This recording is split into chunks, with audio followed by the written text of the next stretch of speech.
بسم اللہ الرحمن الرحیم۔ ناظرین، جب ہم اپنے گھر کی الماری سے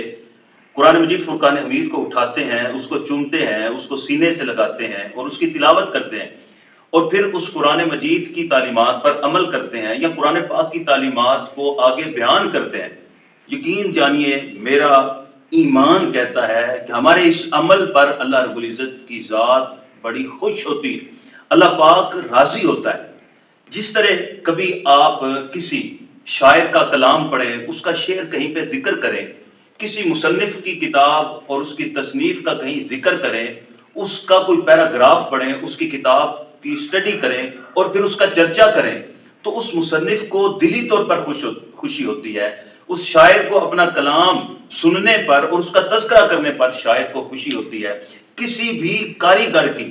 بنی ہوئی کسی چیز کی آپ تعریف کریں، اس کی بلڈنگ کی تعریف کریں، اس کے بنے ہوئے برتن کی آپ تعریف کریں تو وہ کاریگر خوش ہوتا ہے، اس کو دلی خوشی ہوتی ہے۔ آپ اندازہ کریں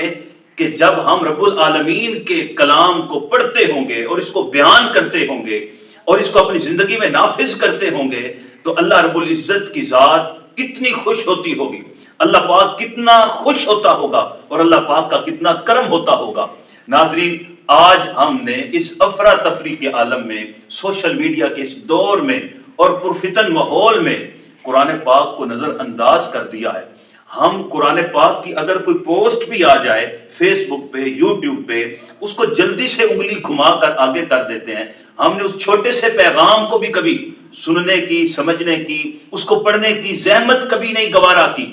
ناظرین، ہمارے پیارے نبی کریم علیہ الصلوۃ والسلام کل قیامت والے دن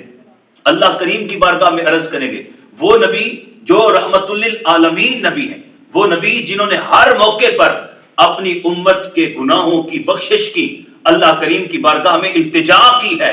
بروز حشر قیامت کے دن اللہ کریم کی بارگاہ میں عرض کریں گے، مالک ان قوم اتخذوا ھذا القرآن مہجورا،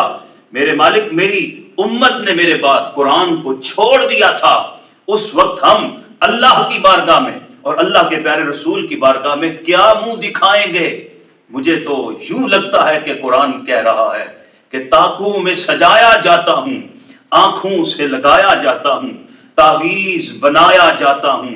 دھو دھو کے پلایا جاتا ہوں، کس بزم میں میرا ذکر نہیں، کس عرس میں میری دھوم نہیں،